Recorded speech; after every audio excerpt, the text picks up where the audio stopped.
teacher friends. We hope that you are doing well. We hope that you are starting to thrive, that your students are starting to thrive, that you have worked around all of the barriers that have been put before you this year as an educator. But even if you're not, we are here for you, and we want to keep giving some ideas that hopefully you can implement immediately. And I want to talk about something that is actually the foundational piece of culturally responsive teaching, and that is building an alliance with your students.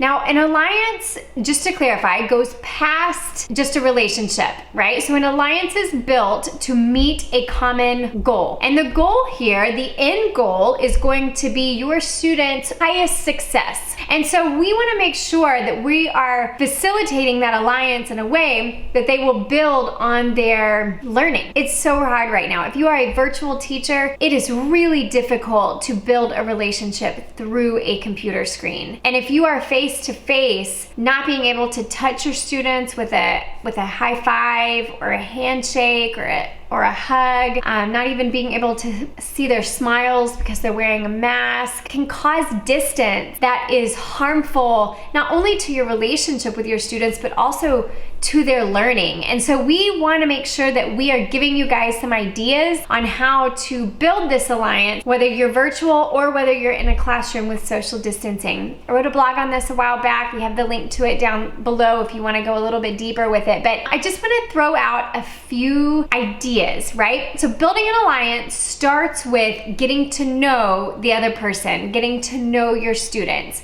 And so we want to give you some ways to do that. First, send a personal email. Whether you are virtual or face-to-face, most students are operating virtually right now. I know that my son takes his device to school every day, and he still is operating on his device even though he's at school. So most students have an email. Send them a personal email. Ask them a personal question. Tell them something personal, not too personal, but tell them something about you. Make a connection somehow with them. Open up that line of communication. Tell them something positive that they've been doing in class, or something positive that you've noticed about them. I know it takes time.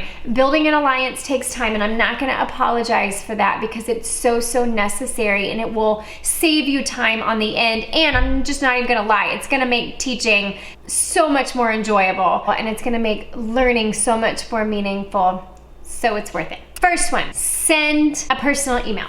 Second one, a one-on-one conference. If you could do this once a grading period, where you designate 2 minutes to each student to talk to them about their goals that they have set, your goals that you have set for them, the goals that you guys have set together, and what steps they need to do to get there. A, you're going to be having one-on-one time with them. That is really important.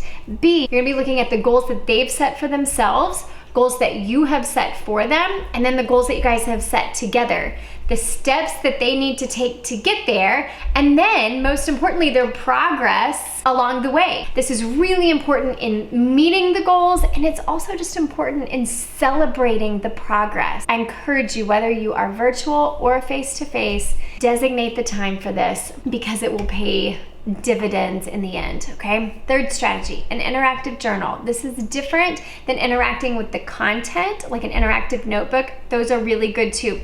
But this is just a way for your students to write down their thoughts, feelings, emotions about things. I highly recommend you give the opportunity for this right now.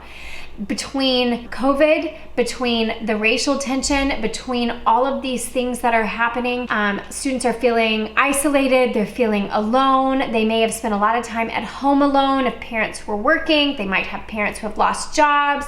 There is a whole lot of craziness going on. And if you can provide 5 to 10 minutes a week for them to have an outlet to get some of those thoughts out onto paper, it could be really powerful for your students. Having it be interactive means that you pull a handful of them and you read them weekly and respond to them. This shows that you care. This shows that you are sacrificing time for them, that you're investing in them.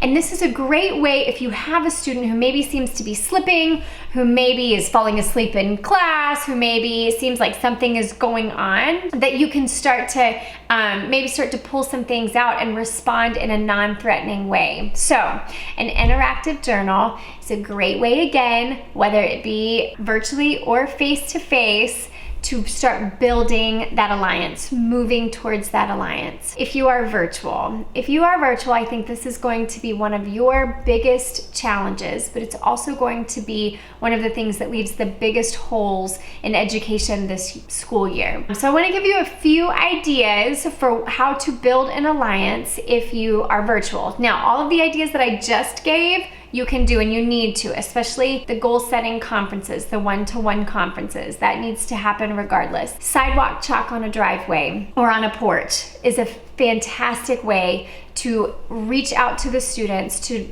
meet them where they are, and to show them that you care, to show that investment in them. I love seeing the signs around my neighborhood that says your teacher misses you. Obviously, if you are going into the neighborhoods, you need to not go alone and you need to have permission from your administrator. But I think it's important that we meet kids where they are. One idea that I absolutely loved from my friend Keisha Dennis, who was an 8th grade ELA teacher at the time. At the end of the year last year, she did a drive-by dance party. And so she drove to her students' houses and she turned on music and she did a little 30-second dance in front of their driveway. The kids came out and they danced with her, and then she moved on to the next house. Does it take time? Yeah. Might it be uncomfortable? Yeah. But from the responses that I know she got from her kids, it was completely worth it. Again, a lot of your kids feel disconnected. They feel disconnected from each other. They feel disconnected from you. So therefore, they're going to be disconnected from the learning. And we can pull all of that in, but it takes the investment. So the last thing I want to leave you with, and again, just something I don't want you to forget, are positive phone calls home. Call the parents, call the students even. If you have like the Remind app, use that. Send positive vibes as much as you can. Be specific about positive things that students have done, positive things that students have said, positive work that you've seen out of them, positive progress towards goals. But there are positive things happening. They might just be a little bit harder to find. But they're harder to find for your kids too.